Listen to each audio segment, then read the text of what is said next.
Hello everyone, welcome to our YouTube channel Akanksha GSF. आज की इस वीडियो में हम लोग देखेंगे सोशल साइंस। सोशल साइंस में हमारा डे सेकंड है। हम इसको पेपर सॉल्व देख रहे हैं। इस बार हमारा 2019 का पेपर है। ये 2020 का मैंने सॉल्व कर लिया, फिर 2019 का, फिर 22 का पूरा देखेंगे और 23 का पूरा जितना ऑनलाइन हुआ था वो क्वेश्चन देखेंगे। फिर हम 24 का भी देखेंगे, मतलब कि अब 24 के लिए इंपॉर्टेंट क्वेश्चन जो होगा वो हम करेंगे। तो पहली बात तो आप लोग वीडियो लाइक नहीं करते हो भाई, प्लीज़ वीडियो को लाइक कर देना और कॉमेंट तो जरूर से कर देना और चैनल को शेयर सब्सक्राइब करना, वीडियो को भी शेयर कर दीजिएगा। तो फिर हम शुरू कर रहे हैं। पहला क्वेश्चन, निम्नलिखित कथनों में कौन सा खनिज के संदर्भ में सही है, मतलब कौन सा सही नहीं है। खनिज जो है एक निश्चित रासायनिक संगठन होता है। बिल्कुल, खनिज का जो होता है ना, ये एक निश्चित रासायनिक संगठन होता है। इसमें गलत पूछा है। ये जो है खनिज ना, ये विभिन्न प्रकार के भू वैज्ञानिक परिवेश में निर्मित होता है। एकदम सही बात है। सभी खनिज अधात्विक नहीं, हमें मिल गया। देखो, गलत का आंसर गलत होता है। सभी खनिज जो होते हैं ना वो अधात्विक नहीं होते। कुछ खनिज धात्विक और अधात्विक होते हैं। देखो, आप ऐसे याद रखना, जो खनिज होते हैं ना धात्विक, कौन कौन से होते हैं। धातु जैसे हो गए, लोहा हो गया, सोना हो गया, चांदी हो गया, ठीक है, टीन हो गया, तांबा, इसको याद रखिए। धात्विक, अधात्विक हो गया प्राकृतिक गैस, पेट्रोलियम और गैस, मतलब ये ईंधन, ये सब अधात्विक हो गए। तो खनिज, सभी खनिज जो होते हैं ना धात्विक अधात्विक दोनों होते हैं। तो इसका राइट आंसर ऑप्शन सी होगा। ये भी याद रखिए कि प्राकृतिक रूप से प्राप्त होने वाला पदार्थ है। खनिज तो हमें प्राकृतिक रूप से ही प्राप्त होता है। और याद रखिएगा, खनिज धात्विक अधात्विक दोनों होते हैं। तो आप लोग क्वेश्चन को गलत नहीं करिएगा। अगला हम क्वेश्चन देखते हैं। निम्नलिखित प्रश्नों का मिलान कीजिए, इसमें कौन सा सही है। देखो, मिलान करने के लिए बहुत आएगा। नर्मदा घाटी क्या है? नर्मदा घाटी वो है जो है आखेट और संग्रहण, मतलब पहला का जो क्या हो गया, दूसरा हो गया। वज्जी क्या हो गया? आरंभिक गणतंत्र। वज्जी क्या हो गया? हमारा आरंभिक गणतंत्र हो गया। गारो जो पहाड़ी है उस वहां पे क्या हुआ था? गारो पहाड़ी जो है ना, हमारा सबसे पहले आरंभिक कृषि कहाँ हुई थी? गारो पहाड़ी के पास। ये तो हमारा ये हो गया। गंगा घाटी क्या है? गंगा घाटी जो था ना, ये गंगा घाटी कब फला फूला था? तो ये लगभग 2500 वर्ष पूर्व शहर है, मतलब ये थर्ड हो गया हमारा। या ये देखिए, अब थर्ड हो गया। और ये सिंधु और उसकी सहायक नदियां क्या है? तो प्रथम नगर ही तो है सिंधु और सहायक नदियां, सिंधु और उसकी सहायक नदियां। तो इसका राइट आंसर होगा ऑप्शन बी। ऑप्शन बी में यही मिल रहा है, तो इसका राइट आंसर हुआ ऑप्शन बी। अगला हमारा क्वेश्चन देखते हैं, थर्ड नंबर का क्वेश्चन जो है, निम्न कथनों ए और बी दिया हुआ है, इसमें पूछ रहा है कौन सा सही है और इसका व्याख्या पूछ रहा है। तो हिंदू और मुस्लिम ब्रिटिश जैसी कालावधि उपयुक्त है क्योंकि शासकों का धर्म ही एकमात्र महत्वपूर्ण ऐतिहासिक परिवर्तन रहा। बिल्कुल नहीं, ये गलत है। ये तो मतलब एकदम गलत है। ऑप्शन बी, लंबी समाधि में घटित होने वाली ऐतिहासिक प्रक्रियाओं को निश्चित तिथि और काल के मतलब विभाजनों के अंतर्गत लाना समस्यात्मक है। तो ये सही है। जहाँ पे ये गलत दिखा है वहीं पे वो सही है, मतलब जहाँ पे ए गलत हो और बी सही हो वही हमारा सही आंसर होगा। तो ऑप्शन सी जो है ना, ये गलत है। ऑप्शन सी में देखो, ऑप्शन सी में क्या है? ए गलत है और बी सही है। तो ऑप्शन सी हमारा राइट आंसर हुआ। इसके बारे में हम व्याख्या देख लेते हैं ताकि अगर इससे जुड़े जो क्वेश्चन बने गलत ना हो। उपयुक्त प्रश्न में कथन ए गलत है किंतु कथन बी सही है, क्योंकि 19वीं सदी के मध्य में अंग्रेज इतिहासकारों ने भारत के इतिहास को 3 भागों में बांटा था। देखो, हिंदू, मुस्लिम और ब्रिटिश। यह विभाजन इस प्रकार आधारित था कि शासकों का धर्म एक ही मात्र महत्वपूर्ण ऐतिहासिक परिवर्तन होता है और अर्थव्यवस्था, देखो, और अर्थव्यवस्था, समाज और संस्कृति में कोई भी महत्वपूर्ण बदलाव नहीं आता। इस दृष्टिकोण में इस महाद्वीप की अपार विविधता की भी उपेक्षा हो जाती है। इस काल विभाजन को आज बहुत कम इतिहासकार ही स्वीकार करते हैं। अधिकतर इतिहासकार आर्थिक और सामाजिक कारकों के आधार पर अतीत के विभिन्न कालखंडों की विशेषता तय करते हैं। तो पहला ऑप्शन जो था वो गलत था और इससे बनने वाले जो क्वेश्चन होंगे आप उसको गलत नहीं करिएगा। अब हम देखते हैं ये मतलब जो कथन दिया है वो 19वीं सदी के बारे में। 19वीं शताब्दी में नई लोकप्रिय भारतीय कला के संदर्भ में कई चित्र, जो कथन ये दिया है, कई चित्रों में अपने आसपास के बदलाव का उपहास किया गया। अंग्रेजी भाषी लोगों ने नए शौकों का मजाक तथा औरतों को घर से बाहर ना निकलने की सलाह दी थी। मतलब इसमें ये तो एकदम सही है, ये सही है। ऑप्शन बी है, राष्ट्रवादी विचारों को अभिव्यक्त करने और लोगों को ब्रिटिश शासन के खिलाफ उद्वेलित करने के लिए छवियों का इस्तेमाल किया जाता था। तो ये भी सही है। तो इसका राइट आंसर ए बी दोनों सही है, लेकिन इसका व्याख्या नहीं सही है। तो इसका राइट आंसर होगा ऑप्शन ए और बी दोनों सही, किंतु ए सही व्याख्या नहीं है बी की। तो इसका राइट आंसर यही हुआ। अब हम इसको देखते हैं, इसका एक्सप्लेनेशन, ताकि गलत ना हो। उपयुक्त प्रश्न में कथन ए बी दोनों सही है किंतु ए जो है सही व्याख्या नहीं है बी की। 19वीं सदी में नई लोकप्रिय भारतीय कला में कालांतर एंग्लो इंडियन स्टाइल में जो है चित्रण करते थे, जिसमें पूर्व पाश्चात्य मिश्रण के आधार पर पशु पक्षी प्राकृतिक चित्र, भारतीय जीवन से संबंधित चित्र, जिसमें अंग्रेजी के अधीनस्थ भारतीय दासों एवं सेवकों के जीवन का प्रकटीकरण किया गया है, बनाए जाते थे। कई चित्रों में जो थे अपने आसपास के बदलाव का उपहास किया गया तथा अंग्रेजी भाषी लोगों ने शौकों का मजाक बनाया। इसके अतिरिक्त इन चित्रों में भ्रष्ट पुजारियों की आलोचना की गई, औरतों को घर से बाहर ना निकलने की सलाह दी गई और दूसरी और 19वीं सदी के आखिरी में ऐसे चित्रों का भी निर्माण किया जाने लगा जिसमें राष्ट्रवादी भावनाएं मुखर हुई और ब्रिटिश शासन के खिलाफ जनमानस को उद्वेलित करने में महत्वपूर्ण भूमिका निभाई। तो आप लोग इसको देखो, पूरा पढ़ना जरूरी है कि अगर मान लीजिए इससे क्वेश्चन आया तो फिर ये देखो लाइन टू लाइन क्वेश्चन पूछ रहे हैं ना, ऐसे डायरेक्ट फैक्ट नहीं पूछ रहे हैं, फैक्ट नहीं पूछते, इसलिए एनसीईआरटी पढ़ना बहुत ज़रूरी होता है। लेकिन अब लास्ट टाइम में अगर एनसीईआरटी जो मैंने कराया उसको आप कर लीजिए, और मतलब ज़्यादा लंबी लंबी वीडियो नहीं, आधे आधे घंटे में सारी कंप्लीट कर दी है मैंने। और ये क्वेश्चन तो ज़रूर से देखिए क्योंकि प्रीवियस ईयर करना बहुत ज़रूरी होता है। अगला क्वेश्चन है, भारत में आरंभिक मानवों पर समझने के लिए निम्नलिखित में से किसे एक प्राथमिक स्रोत माना जाता है, मतलब किसको एक प्राथमिक स्रोत माना जाता है। गिरनार का शैल अभिलेख नहीं, पादा शाहनामा का चित्रकला नहीं, मध्य प्रदेश की शैल चित्रकला, बिल्कुल मध्य प्रदेश की शैल चित्रकला। ये भीमबेटका में जो मतलब कि पूछता है, भीमबेटका गुफा विश्व की सबसे प्राचीन गुफा है ना, और ये भी मतलब वहाँ पे चित्रों का मिला भी है, मतलब चित्र बने हुए हैं बहुत ज़्यादा, मतलब पुरातत्व विभाग वालों ने वहाँ से बहुत सारी चीज़ें खोजी हैं। अब इसके बारे में देखते हैं। भारत में आरंभिक मानव पर समझ के लिए मध्य प्रदेश की शैल चित्रकला को प्राथमिक स्रोत माना जाता है क्योंकि मध्य प्रदेश की भीमबेटका गुफा विश्व की सबसे प्राचीन गुफा है। इसमें प्रस्तर सामग्री प्राप्त हुई, मतलब कि बहुत सारी सामग्रियां प्राप्त हुई जो लगभग पाषाण काल से संबंधित है। यहाँ पर आखेटक, कृष्ण, ग्वाले आदि चित्रित है। वे प्राचीन प्रस्तर युग से भी प्राचीन मानव के अस्त्र शस्त्र भी मिले हैं। अगला हमारा क्वेश्चन पूछ रहा है, ब्रिटिश काल से पहले बच्चों को पढ़ाया जाता है। देखो याद रखना, पहले आप नॉर्मल याद करो फिर हम क्वेश्चन देखते हैं। ब्रिटिश काल से पहले बच्चों को पूरे साल भर पढ़ाया जाता था, लेकिन जब फसल कटाई होती थी ना उन्हें छोड़ दिया जाता था क्योंकि खेत में काम करने के लिए एक निश्चित फीस लेकर नहीं, साल भर फसल की कटाई के समय छोड़कर जब वो खेतों में काम करते थे। हाँ, इसका राइट आंसर है ऑप्शन बी, साल भर पढ़ते थे लेकिन जब वो फसल की कटाई होती थी उस टाइम छोड़ के। तो इसका राइट आंसर होगा ऑप्शन बी। ब्रिटिश काल से पहले कोई निश्चित शिक्षण संस्थान नहीं होता था। इस समय मौलवी या पंडित जी अपने निवास स्थान पर ही बच्चों को शिक्षा देते। देखो जब ब्रिटिश काल आया था ना उसके पहले क्या होता था, मौलवी या पंडित जी अपने निवास स्थान पर शिक्षा देते थे। और मतलब जो मौलवी या पंडित थे ना वो मतलब जो नीचे जात के लोग थे उनको बहुत कम ही शिक्षा देते थे, जो मतलब उच्च कुल में पैदा होते थे उनको ही देते थे। लेकिन ब्रिटिश काल से मतलब हमारी जो शिक्षा नीति हुई थोड़ी स्ट्रांग हुई, उन बच्चों को साल भर पढ़ाया जाता था सिवाय उस समय को छोड़कर जब वो फसल पे कटाई के समय खेतों में काम करते थे। अगला क्वेश्चन दिया गया है, नीचे दिए गए कथन ए बी को 18 से 19वीं शताब्दी में यूरोप में राष्ट्र राज्यों के उदय के संदर्भ में बताना है। मतलब कथन ए कथन बी दिया है, बताना क्या सही है क्या गलत है। तो पहला ऑप्शन जो कथन ए है वो है 18वीं शताब्दी तक यूरोप के लोग स्वयं को राष्ट्र राज्य के रूप में देखते थे। नहीं उस टाइम पे ये नहीं देखते थे। 18वीं से शताब्दी में इन्हें बोध कराया गया सभी भाषाओं का अपना एक महत्व है। और कथन बी है प्रारंभिक 19वीं शताब्दी में लोगों को यह बोध कराया गया कि प्रत्येक भाषा समुदाय एक अलग राष्ट्र था।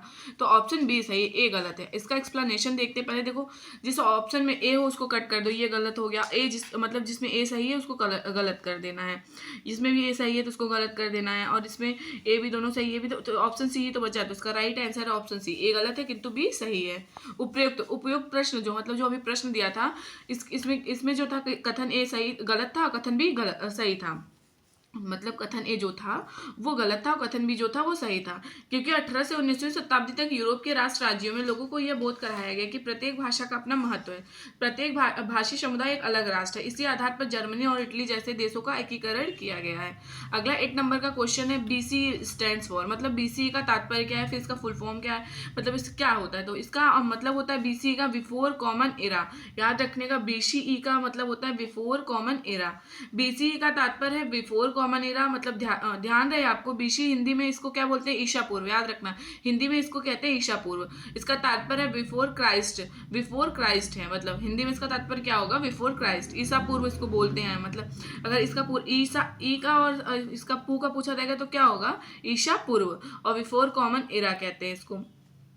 इसका जो तात्पर्य अंग्रेजी में एडी जो है ना, इसका मतलब क्या होगा, एनो डामिनी। ये देखो इससे क्वेश्चन आएगा, अंग्रेजी में जो एडी है उसका क्या मतलब होता है, एनो डामिनी, जो लैटिन शब्दों से बना था। इसका तात्पर्य ईसा मसीह के जन्म के वर्ष से। एडी का मतलब क्या होता है, ईसा मसीह के जन्म से वर्ष से। और बीसीई का मतलब होता है बिफोर कॉमन एरा, मतलब ईसा मसीह के जन्म के पहले।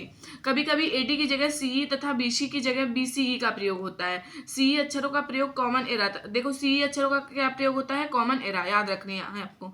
तथा बीसी का प्रयोग बिफोर कॉमन एरा के लिए होता है। हम इन शब्दों के प्रयोग इसलिए करते हैं क्योंकि विश्व के अधिकांश देशों में अब इस कैलेंडर का प्रयोग सामान्य हो गया है। भारत में तिथियों को इस रूप का प्रयोग लगभग 200 वर्ष पूर्व से मतलब शुरू हो गया था। आप लोग बताइए हम लोग किस कैलेंडर का यूज करते हैं, इसको कमेंट बॉक्स में जरूर से बताइए क्योंकि क्वेश्चन आते हैं। अगला क्वेश्चन है, हम यह आज कैसे जानते हैं कि पूरा पाषाण युग में भारत में शुतुरमुर्ग होते थे। देखो हमने इसको एनसीईआरटी 6 क्लास में पढ़ा था। पूरा पाषाण युग में भारत में जो था शुतुरमुर्ग होते थे। शुतुरमुर्ग का अंडा हमें महाराष्ट्र से प्राप्त हुआ था। इसका हम देखते हैं कौन सा सही है। महाराष्ट्र के पटनेपुरा स्थल से शुतुरमुर्ग के अंडे का अवशेष मिला है, बिल्कुल ये सही है। ये देखो सही है, महाराष्ट्र के पटनेपुरा स्थल से शुतुरमुर्ग के अंडे का अवशेष मिले हैं। शुतुरमुर्ग का मौखिक नहीं, ये सब नहीं, जो महाराष्ट्र है ना वहीं पे मतलब महाराष्ट्र के पटने से पूरा स्थल जो है मतलब पटने में जो पूरा स्थल जो है उसी पे वहीं से शुतुरमुर्ग के अंडे मिले। महाराष्ट्र के पटनेपुरा स्थल से शुतुरमुर्ग के अंडे के अवशेष मिले हुए हैं हमें। इन अंडों से अनेक मनके भी, देखो इन अंडों के बारे में पूछ भी लेता है, मतलब क्या होता था। इन अंडों से विशेष मनके भी बनाए जाते थे और इनके कुछ छिलकों पर चित्रांकन भी मिलता है, मतलब इनके छिलका जो थे उस पर चित्र भी किया जाता था। हड़प्पा सभ्यता का पतन कैसे हुआ, मतलब कि जो हड़प्पा सभ्यता था इसका एंड कैसे हुआ, इसको समाप्त कैसे हुआ। देखो ऐसा लगता है शासकों का नियंत्रण समाप्त हो गया, ये तो सही है, ये तो सही है। जंगलों का विनाश हो गया, हाँ जंगलों का विनाश भी हो गया। सभ्यता पूरे क्षेत्र में नहीं, सभ्यता के पूरे क्षेत्र में नहीं बाढ़ आई थी, संभवतः नदी। देखो अब पूरी तरह से उसको एज्यूम नहीं कर सकते, आप डायरेक्ट ऐसे नहीं बता सकते सभ्यता का में पूरी तरह से क्षेत्र में बाढ़ आ गया था तो ये हो गया। तो इसका गलत यही है ना, जिस ऑप्शन में ऑप्शन सी दिखे ना उसको कट कर दो, कट कट कट, और अब से ऑप्शन ए बचा ना। ऑप्शन ए में ए और बी डी सही है। अगर आप एनसीईआरटी पढ़े होंगे तो ये कर लेंगे, अगर नहीं भी पढ़े तो अभी इसको देख लीजिए और आराम से कर लेंगे क्वेश्चन। हड़प्पा सभ्यता का उदय 2600 ईसा पूर्व से लेकर 1900 ईसा पूर्व के दौरान माना जाता है। लगभग 3900 साल पहले इस सभ्यता का पतन माना जाता है। विद्वानों के मतानुसार नदियां सूख गई थी, जंगलों का विनाश हो गया था, मवेशियों के बड़े बड़े झुंडों से चारागाह और घास वाले मैदान समाप्त हो गए थे। ये सब याद रखिएगा। देखो अभी 3 ऑप्शन दिया है, कभी ये सब पूछ लेगा। कुछ इलाकों में, देखो कुछ इलाकों में बाढ़ आई थी, सभ्यता पूरे क्षेत्र में बाढ़ नहीं आई थी। बाढ़ और नदियों के सूखने का असर कुछ ही इलाकों में होगा क्योंकि सभी हड़प्पा कालीन नगर नदियों के किनारे नहीं बसे थे। शासकों का नियंत्रण समाप्त हो गया होगा, तो इसको याद रखिएगा आप लोग। महायान बौद्ध, देखो महायान बौद्ध के अंतर्गत क्या होता था ना, उस टाइम पे जो ये लोग क्या कर रही थी, बुद्ध जो थी उनकी प्रतिमा जो थी बनाई जाने लगी थी, बुद्ध की प्रतिमा बनाई जाने लगी थी। लोग बुद्ध को मतलब मानने लगे थे उनकी प्रतिमा। तो इसका राइट आंसर होगा ऑप्शन ए, बुद्ध की प्रतिमाएं बनाई जाने लगी थी। तो इसका राइट आंसर ऑप्शन ए हुआ, इसका राइट आंसर ऑप्शन ए हुआ। महायान, वर्तमान काल में बौद्ध धर्म के 2 शाखाएं। देखो एक महायान में बौद्ध धर्म के अंतर्गत बुद्ध की संपूर्ण प्रतिमा बनाई जाने लगी थी, न कि मूर्तियों में बुद्ध की उपस्थिति सिर्फ कुछ संकेत के माध्यम से दिखाई जाती थी। इस शाखा में ऐसे प्राणी जो निवाड़ पा चुके हैं उन्हें बोधिस्त्व के रूप में स्वीकार किया गया, जो प्रेरणा और सहायता के लिए उपस्थित रहते थे। अगला है, खिलजी और तुगलक वंश के अंतर्गत प्रशासन और समेकन का संदर्भ क्या है, इसमें सही व्याख्या करने के लिए दे रहा। खिलजी और तुगलक वंश में बीच में क्या चीज समान, मतलब कि समान उनके प्रशासन में, ये दिखाना है आपको। पहला है, गंगा के मैदानी इलाकों के घने जंगलों वाले क्षेत्र को पहली बार बैठा गया, नहीं ये नहीं है। दिल्ली से बंगाल जैसे सुदूर प्रांतों का नियंत्रण कठिन था, तो यही सही है। मतलब दिल्ली से बंगाल जैसे मतलब जो दूर प्रांत थे उनका नियंत्रण कठिन था। तो इसका राइट आंसर होगा ऑप्शन बी, इसका राइट आंसर हुआ ऑप्शन बी। अगला क्वेश्चन है, खिलजी और तुगलक वंश के अंतर्गत प्रशासन और समेकन के संदर्भ में निम्न कथन सही है। गंगा के मैदानी इलाकों में, मतलब गंगा के इलाके मैदानों में ऐसे क्षेत्र थे जिनको पटने या भेदने के मतलब सुल्तान की सेनाएं अक्षम थी। दिल्ली में बंगाल जैसे सुदूर प्रांतों का नियंत्रण कठिन था और दक्षिण भारत की विजय के तुरंत बाद ही पूरा क्षेत्र फिर से स्वतंत्र हो गया। अलाउद्दीन खिलजी और मोहम्मद तुगलक गंगा के मैदानी इलाकों पर जोर जबरदस्ती कर अपना अधिकार तो जमा लेते थे, पर वह अधिकार कुछ समय, देखो वो लोग, ये हमने देखो एनसीईआरटी 7 में भी पढ़ा, ये लोग क्या करते थे, जबरदस्ती करके अधिकार तो कर लेते थे लेकिन वहां पे राज नहीं कर पाते थे। उपमहाद्वीप का काफी बड़ा हिस्सा दिल्ली के सुल्तानों के अधिकार से बाहर ही था। मतलब उपमहाद्वीप का काफी बड़ा जो हिस्सा था सुल्तानों से, मतलब उनके सुल्तान जो थे उन पे हिस्सा ही नहीं कर पाते थे, मतलब वहां पे ना राज कर पाते थे ना जीत पाते थे। अगला क्वेश्चन है, जनजातीय लोगों के इतिहास के पुनर्निर्माण में निम्नलिखित में से कौन सा गलत है। इसमें जनजातियों के बारे में बताना है कौन सा सही है कौन सा गलत है। तो इसमें दिया है जनजाति के बारे में, पहला ऑप्शन, अधिकांश जनजाति समूहों ने लिखित, देखो यही गलत है, इसमें गलत पूछा ना तो यही मिलेगा कि जो अधिकांश जनजाति समूह थे ना वो उन्होंने क्या किया था, लिखित दस्तावेज छोड़ा है। कुछ अपवाद हैं लेकिन उन्होंने अधिकांश इसमें पूछ रहा है ना, तो यही गलत है। तो इसका राइट आंसर ऑप्शन ए हुआ। अब देखते हैं जनजाति लोगों के बारे में, यहाँ से मतलब इसका एक्सप्लेनेशन काफी इंपॉर्टेंट है। जनजातीय लोगों के इतिहास निर्माण के लिए कोई ठोस दस्तावेज प्राप्त नहीं होते, क्योंकि कुछ अपवादों को छोड़ दे तो जनजातीय लोग भी लिखित दस्तावेज नहीं रखते थे, और ना ही समकालीन इतिहासकार या फिर मुसाफिरों ने जनजातियों के बारे में बहुत कुछ लिखा है। लेकिन समृद्ध रीति रिवाज, वाचिक मौखिक परंपराओं का वे संरक्षण करते थे तथा अपनी विविध किस्म की जरूरतों के लिए एक दूसरे पर निर्भर रहते थे। ये परंपराएं और रीति रिवाज पर हर नई पीढ़ी को विरासत में मिली थी। आज के इतिहासकार जनजातीय का इतिहास का लिखने के लिए इन वाचिक परंपराओं का इस्तेमाल करने लगे हैं। तो ये मतलब जनजातियों के बारे में था। अगला क्वेश्चन है, 1857 के विद्रोह के बाद अंग्रेजों ने किस प्रकार भारत पर अपने नियंत्रण को समेकित किया है? अवध, बिहार, मध्य भारत, दक्षिण भारत से ज्यादा सिपाहियों की भर्ती कर। नहीं भाई देखो, बिहार इन्होंने क्या किया था ना, बिहार जो थे और अवध हो गया, फिर ये उत्तर प्रदेश वगैरह जो थे, ये लोग क्या किए थे ना, ये लोग इनकी सेना से जो सेना थी फिर भर्तियां कम करने लगे, क्योंकि यही से जंग छिड़ी थी ना 1857 की क्रांति उत्तर प्रदेश के मेरठ से 10 मई 1857 को। दक्षिण जैसे पंजाब वगैरह से क्या करते थे, ये लोग भर्ती करने लगे थे। ये तो इसमें पूछ रहा है कि सही बताना है। भूमिहीन तथा किसानों की रक्षा के लिए नीतियां, नहीं ये सब कुछ नहीं किया था उन्होंने। तुष्टिकरण और संपत्ति अधिकारियों की रक्षा, ये सब कुछ भी नहीं किया था। इंडिया कंपनी के सारे अधिकार ब्रिटिश साम्राज्य के हाथों में सौंप दिया ताकि भारतीय मामले को ज्यादा बेहतर ढंग से संभाला जा सके, तो यही किया था। 1857 की क्रांति के बाद जो है ना, शासन जो था भारत का, वो क्राउन के हाथों में आ गया था, क्राउन का शासन हो गया था, मतलब ताज का शासक भी उसको बोलते हैं। 1857 के विद्रोह के बाद अंग्रेजों ने ईस्ट इंडिया कंपनी के सारे अधिकार ब्रिटिश साम्राज्य के हाथों में सौंप दिया ताकि भारतीय मामलों को एक शासन के अधीन से ज्यादा बेहतर ढंग से संभाला जा सके, जबकि उन्होंने किसान तथा भूमिहीनों की रक्षा के लिए कोई विशेष नीति नहीं बनाई थी और न ही भारतीयों के संपत्ति अधिकारों की सुरक्षा करने का उनका ध्येय था। तो ऑप्शन डी इसमें सही था, ऑप्शन डी सही था। अगला क्वेश्चन, निम्नलिखित में से क्या प्रतिनिधित्व लोकतंत्र की विशेषता नहीं है? लोकतंत्र की क्या विशेषता नहीं है? प्रतिनिधि के हाथ में निर्णय निर्माण की प्रक्रिया होती है, बिल्कुल प्रतिनिधियों के ही हाथ में तो निर्णय और निर्माण की प्रक्रिया होती है, ये सही है। जनता का निर्णय निर्माण की प्रक्रिया प्रत्यक्ष नहीं, अप्रत्यक्ष रूप से हम लोग करते हैं। अभी हम इसको देखो, अभी आप 2020 वाला देखे होंगे ना, तो इसको आराम से कर लेते हैं। जनता को मतदान का अधिकार, ये तो है ही, मतदान द्वारा प्रतिनिधि का चुनाव, ये भी है। इसमें गलत पूछा तो गलत यही होता है। जनता का जो निर्णय निर्माण की प्रक्रिया होती है ना, अप्रत्यक्ष रूप से सहभागिता होती है, प्रत्यक्ष रूप से नहीं होती है। प्रतिनिधि लोकतंत्र में निर्णय निर्माण की प्रक्रिया में प्रत्यक्ष सहभागिता जनप्रतिनिधियों की होती है, जो जनता द्वारा चुने जाते हैं। जनता की इस प्रक्रिया में अप्रत्यक्ष सहभागिता होती है। अतः प्रतिनिधि लोकतंत्र में जनता को मतदान का अधिकार तथा मतदान द्वारा प्रतिनिधि के चुनाव का अधिकार होता है। तो इसके बारे में आप मतलब अब इससे देखो, 2020 में भी क्वेश्चन आया था, 19 में भी आया था, तो क्वेश्चन रिपीट होते हैं। प्रीवियस ईयर करना बहुत ज्यादा इंपॉर्टेंट है। भारत के किस क्षेत्र को छोटा तिब्बत कहा जाता है? तो याद रखिएगा, भारत के लद्दाख को छोटा तिब्बत कहा जाता है। भारत के लद्दाख क्षेत्र, जिसकी राजधानी लेह है, इसको मतलब कि तिब्बत से सटे होने के कारण छोटा तिब्बत कहा जाता है, क्योंकि यहाँ की संस्कृति तथा सामाजिक परिवेश एक दूसरे से मिलते हैं। मतलब तिब्बत का जो संस्कृति और परिवेश है वो यहाँ लद्दाख के लोगों से मिलता रहता है, क्योंकि सटा हुआ है। और लद्दाख की जो कैपिटल है वो क्या है? ले। और याद रखिएगा, भारत का जो मतलब छोटा तिब्बत किसको कहा जाता है, किस क्षेत्र को? लद्दाख को। भारत में अपील प्रणाली या भारत में जो अपील प्रणाली या फिर पौनवार्डिक प्रणाली किसे कहते हैं? न्यायालय के आदेश के खिलाफ संसद में अपील प्रावधान, नहीं ये नहीं है। राज्य के कार्यपालिका का प्रमुख सर्वोच्च अपील प्राधिकारी के रूप में कार्यरत होने का प्रावधान, नहीं ये भी नहीं है। इसमें हमें बताना है अपील प्रणाली या पौनवार्डिक प्रणाली किसे कहते हैं। निचले न्यायालय ने आदेश के खिलाफ उच्च न्यायालय से अपील का प्रावधान, बिल्कुल यही सही है। निचले न्यायालय के आदेश के खिलाफ उच्च न्यायालय में अपील का प्रावधान, मतलब अगर निचले न्यायालय जो है वो हमारे मतलब कोई चीज हमारा केस है उसको नहीं सुलझा पा रही है, तो उसके खिलाफ हम उच्च न्यायालय में अपील का प्रावधान कर सकते हैं ना। अपील का शब्द अपील का अर्थ जो होता है ना, वो उस शब्द का अर्थ किसी मामले को किसी निचली अदालत के ऊपर किसी अदालत में इस नजरिए के साथ ले जाना, सुनाया गया फैसला मतलब जाने माने योग्य है या नहीं। अपील प्रणाली या पौनवार्डिक प्रणाली किसी निचले न्यायालय के फैसले को उच्च न्यायालय द्वारा न्यायिक जांच किए जाने का आवेदन होता है। तो आप लोग ये मतलब देखो, समझना बहुत जरूरी है ये सारे क्वेश्चन। निम्नलिखित में कौन सा प्रायद्वीपीय पठार का लक्षण नहीं है? प्रायद्वीपीय पठार, इसका लक्षण कौन सा नहीं है? इसके उत्तर पश्चिम में अरावली श्रृंखला स्थित है, बिल्कुल देखो प्रायद्वीपीय के पठार जो है ना, इसके उत्तर पश्चिम में अरावली श्रृंखला स्थित है। यहाँ कोयला एवं लोहे अयस्क जैसे खनिजों की प्रचुरता है, बिल्कुल सही है। पश्चिम की ओर बहने वाली महानदी और कृष्ण, यही गलत है। देखो पश्चिम की ओर सिर्फ दो नदियां बहती हैं, आप लोग याद रखिएगा।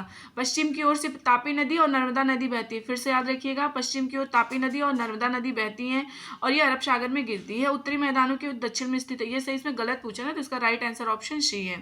प्रायद्वीपीय पठार के लक्षण, यह गंगा तथा यमुना के उत्तरी मैदानों के क्षेत्र में मतलब इसके गंगा हो गया, यमुना हो गया, इसके उत्तरी मैदानों के दक्षिण साइड में स्थित है। इसके उत्तर पश्चिम में अरावली स्थित है। पश्चिमी घाट में इसकी पश्चिमी घाट में इसकी सीमा पश्चिमी सीमा तथा पूर्वी घाट में इसकी पूर्वी सीमा का निर्धारण करती है। इस पठार का अधिकांश नदियां जैसे कृष्णा, महानदी, गोदावरी हो गई ना, कावेरी, ये सब जो है ना इनका उद्गम पश्चिमी घाट से होता है तथा ये पूर्व की ओर बहती हैं। लेकिन वही जो अभी मैंने आपको बताया तापी और नर्मदा जो थी, इनका नहीं है, तो ये याद रखिएगा। अगला क्वेश्चन है, निम्नलिखित में कौन सा कथन अफ्रीका के बारे में सही? अफ्रीका के बारे में सही बताने। यहाँ यही एक ऐसा महाद्वीप है जिससे होकर कर्क, विषुवत, मकर तीनों रेखाएं गुजरती, ये एकदम सही है। तीनों रेखाएं किस महाद्वीप से गुजरती हैं आपसे ऐसे नॉर्मल भी पूछ सकता है, तो अफ्रीका महाद्वीप। अफ्रीका एकमात्र ऐसा महाद्वीप है जिससे होकर कर्क, विषुवत, मकर मतलब तीनों रेखाएं गुजरती है। अफ्रीका में सहारा मरुस्थल स्थित है। अफ्रीका में जो सहारा मरुस्थल स्थित है, ये विश्व का मतलब सबसे बड़ा मरुस्थल है, जो विश्व का विशालतम गर्म मरुस्थल है। जबकि गोबी मरुस्थल एशिया महाद्वीप में, ये देखो ये सब याद रखें, गोबी मरुस्थल जो है ना वो एशिया महाद्वीप में स्थित है। और देखो यहाँ पे गोबी मरुस्थल इस महाद्वीप में स्थित है, बिल्कुल नहीं, गोबी एशिया में स्थित है। इसके पश्चिमी यूराल पर्वत है जो इसे एशिया से अलग करता है। नहीं भाई, इसके यूराल पर्वत एशिया तथा यूरोप को अलग करता है, याद रखना। यूराल पर्वत, यूराल जो है ना एशिया और यूरोप को, इस तरह से याद रखिए। यूराल वाई से शुरू होता है तो ए याद रखिएगा, लास्ट में यूरोप, इन दोनों को अलग करता है। तो और अफ्रीका जो ऐसा एक मात्र महाद्वीप है जिससे तीनों रेखाएं गुजरती हैं, ये कर्क रेखा गुजरती है, विषुवत और मकर रेखा। अगला जो क्वेश्चन दिया है वो दिया है, भारत के दक्षिण भागों में विशेषकर तमिलनाडु और आंध्र प्रदेश में शरद ऋतु में वर्षा होती है।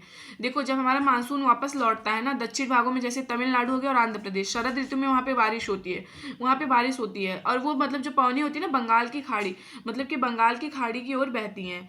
इसमें ऑप्शन अब मैं आपको बता, अब आपने समझ लिया ना, अब देखना सही कैसे करना है। पवन अरब सागर से बंगाल की खाड़ी की ओर बहती, नहीं ये गलत है। पवन बंगाल की खाड़ी से अरब सागर, नहीं।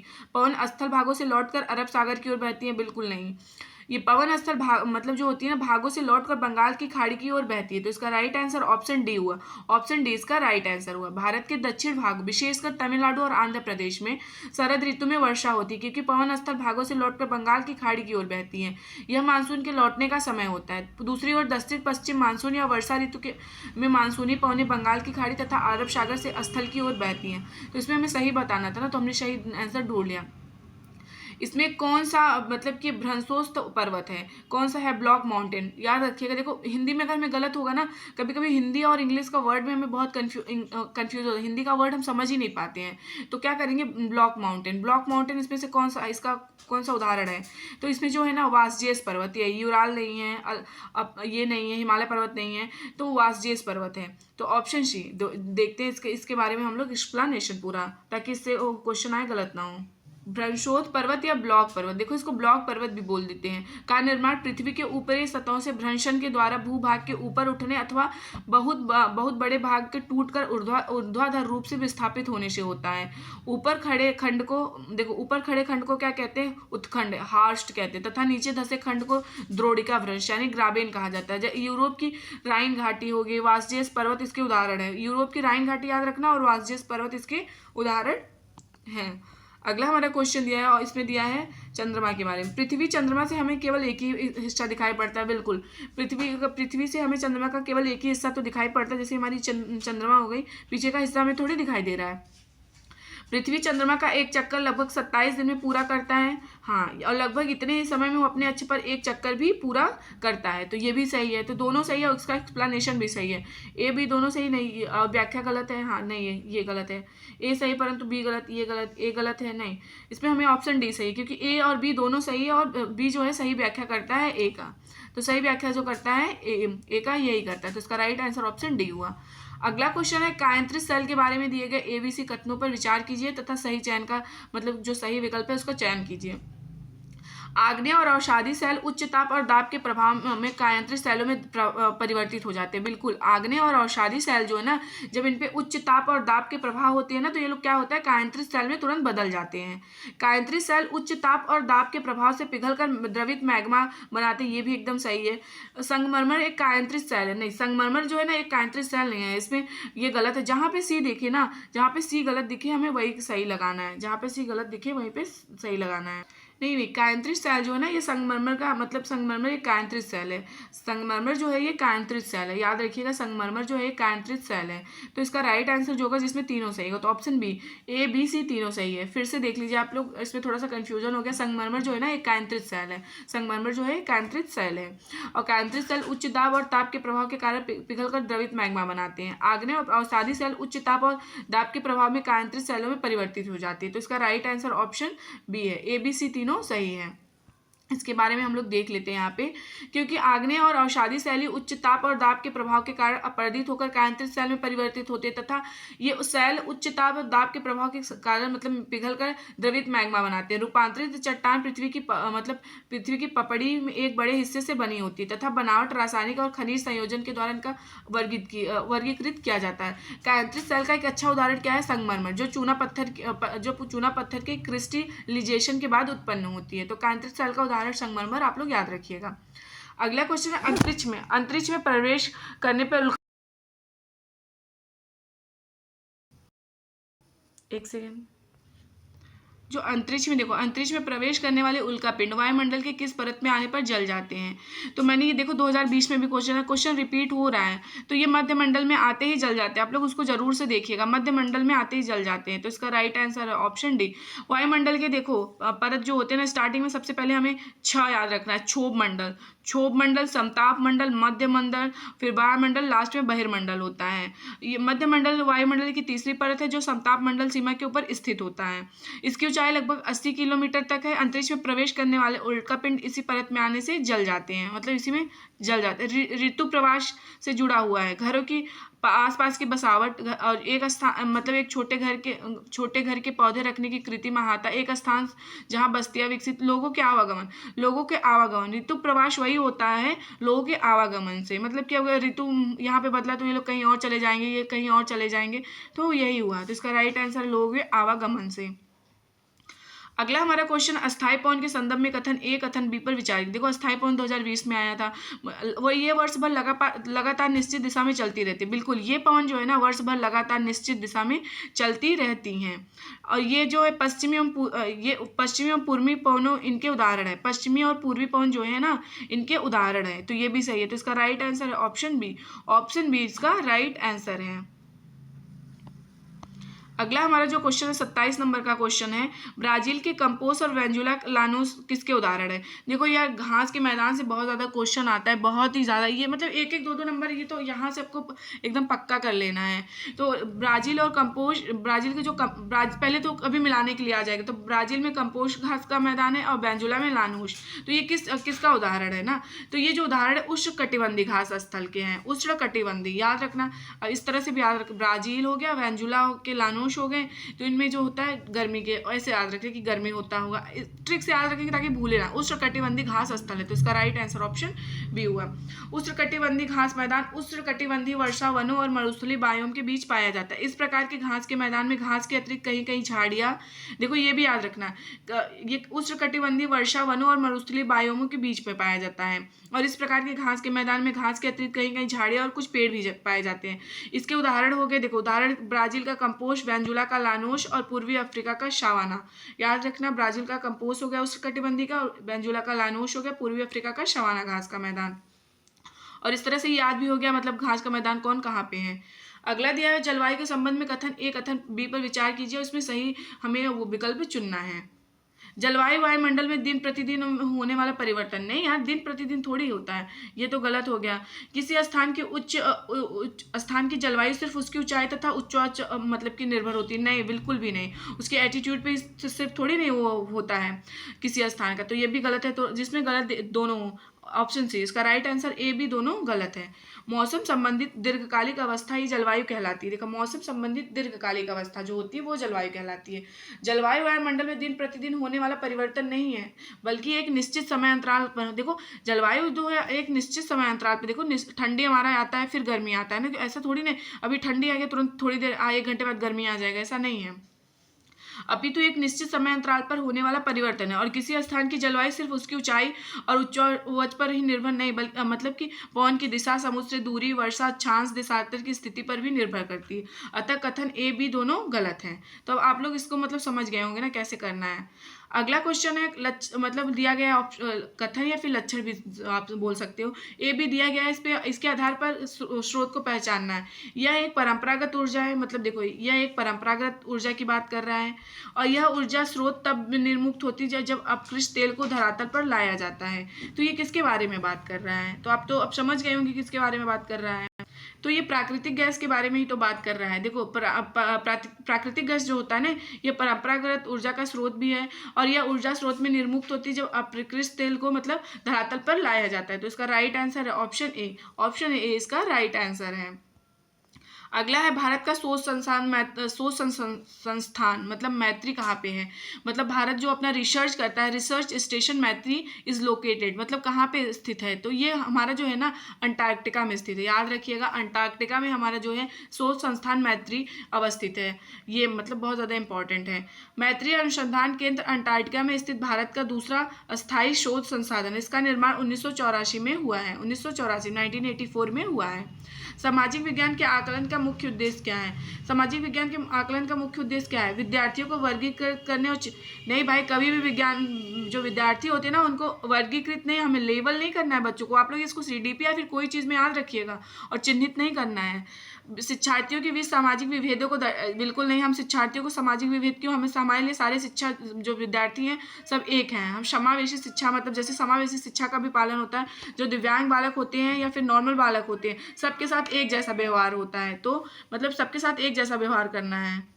और तीसरा ऑप्शन दिया हुआ है शिक्षार्थियों को प्रतिपुष्टि देना तथा मानक स्थापित करना जिनको पाने के लिए वह प्रयासरत हैं। तो इसका राइट आंसर यही है। तो इसका राइट आंसर ऑप्शन सी है।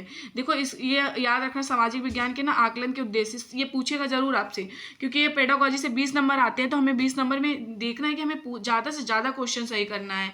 और पता है आपको ऑप्शन ऐसा दे देगा, आपको लगेगा सबसे सही, लेकिन आपको उसमें सबसे ज़्यादा सही कौन सा है वो देखना है। शिक्षार्थियों को प्रतिपुष्टि देना तथा मानक स्थापित करना जिनको पाने के लिए प्रयासरत हैं। ये तो एकदम देखो सही हमने किया भी था। शिक्षण के जो उद्देश्य निश्चित किए जाते हैं उनकी प्राप्ति किस सीमा तक हुई है, मतलब इनका पता लगाना है, ये भी सही है। आकलन द्वारा अध्यापक की योग्यता की जांच करना है, ये भी सही है। विशिष्ट बालकों की पहचान करना जिससे उनकी क्षमता का विकास किया जाए। अगर विशिष्ट बालकों की पहचान करके उनकी मतलब की क्षमता का विकास किया जाता है, लेकिन उनको अगर आप अलग करोगे ना तो ये तो गलत होगा। उनके साथ भेदभाव नहीं करना है, तो इसको आप समझ के करना। शैक्षिक कार्यक्रम में शिक्षण विधिया युक्त है या नहीं इसका पता लगा, मतलब जो हम जो पढ़ा रहे हैं, जो हमारा मतलब कि टेलर वगैरह का यूज़ कर रहे हैं बच्चों के लिए सही है कि नहीं, बच्चे इससे समझ पा रहे हैं कि अगर नहीं समझ पा रहे हैं तो हमें नया टेक्निक अपनाना है। तो इस तरह से करना है। अगला है सामाजिक विज्ञान की कक्षा में फिल्मों को एक प्रभावी शैक्षणिक उपकरण के रूप में उपयोग किया जा सकता है। क्यों फिल्में एक कक्षा के भीतर बाहरी दुनिया को ला सकती हैं। ऑप्शन बी दिया है, फिल्में अनदेखे और अनसुने संदर्भों को खोजने की शक्ति से प्रेरित है। ऑप्शन सी दिया हुआ है, ऐसी कहानी जो संवाद और छवियों को सामने लाती जो मतलब जीवन में हम मतलब कि जीवन हमसे दूर हो सकती है। ऑप्शन डी दिया है, फिल्में एक वस्तुनिष्ठ माध्यम है जो छात्रों को एक ही तरीके से अपने विचार को प्रस्तुत करने के लिए प्रोत्साहित करती हैं। तो देखो ये सारे ऑप्शन सही थे, लेकिन डी नहीं। एक ही तरीके से थोड़े बच्चे हो गया फिर व्यक्ति हो गया, सब भिन्न होते हैं। हमारा सोच कुछ और है, आपका सोच और कुछ है, आपको कुछ और बनना है, किसी को और कुछ और बनना है। कुछ बच्चों का मतलब लॉजिकल थिंकिंग बहुत तेज है, कुछ बच्चे बहुत क्रिएटिव होते हैं, जैसे कि कुछ बच्चों की ड्राइंग बहुत अच्छी है, कुछ बच्चे मैथ्स में तेज है। तो एक ही विचार नहीं, जिसमें ऑप्शन डी दिखे उसको फटाफट काट दो। तो ए कट गया, बी कट गया, सी कट गया है, डी नहीं कटा है क्योंकि डी में ए बी सी है। तो इसका राइट आंसर है ऑप्शन क्या डी। अभी हम इसके बारे में देख लेते हैं। सामाजिक विज्ञान कक्षा में फिल्मों को एक प्रभावी शैक्षिक उपकरण के उपयोग के रूप में किया जा सकता है, क्योंकि फिल्में कक्षा के भीतरी बाहरी दुनिया को ला सकती है। फिल्में अनदेखे और अनसुने संदर्भों को खोजने की शक्ति से प्रेरित हैं। फिल्में ऐसी कहानियां, संवादों और छवियों को सामने लाती जो हमसे मतलब जीवन में हमसे दूर हो सकती है। फिल्मों से कार्य करण विश्लेषण भली प्रकार से हो सकता है। विद्यार्थियों की कल्पना, निरीक्षण, तर्क, स्मृति आदि विकास की दृष्टि से यह बहुत उपयोगी है। सामाजिक विज्ञान के संज्ञानात्मक, भावात्मक, कौशलात्मक तीनों पाठों को शिक्षण में फिल्मों का उपयोग लाभदायी होता है। तो ये सब याद रखिएगा ना, ये सब बहुत ज़्यादा इंपॉर्टेंट है। तो देखो यार, ये मतलब मैंने जो कंटेंट आते हैं मैंने वो करा दिया है। अब पेडागोजी के क्वेश्चन से स्टार्ट हो रहे हैं। पेडागोजी के क्वेश्चन में अलग से आपको कराऊंगी, वो भी ट्रिक के साथ, और मतलब काफ़ी अच्छे से कराऊंगी। तो आप लोग मतलब पेडागोजी की क्लास अलग से देखिएगा, और वीडियो को प्लीज़ लाइक करिएगा मतलब डे 3 के लिए, कल के लिए। और मैं अब CDP वगैरह भी स्टार्ट कर रही हूँ। प्लीज़ वीडियो को लाइक और कमेंट ज़रूर से करिएगा।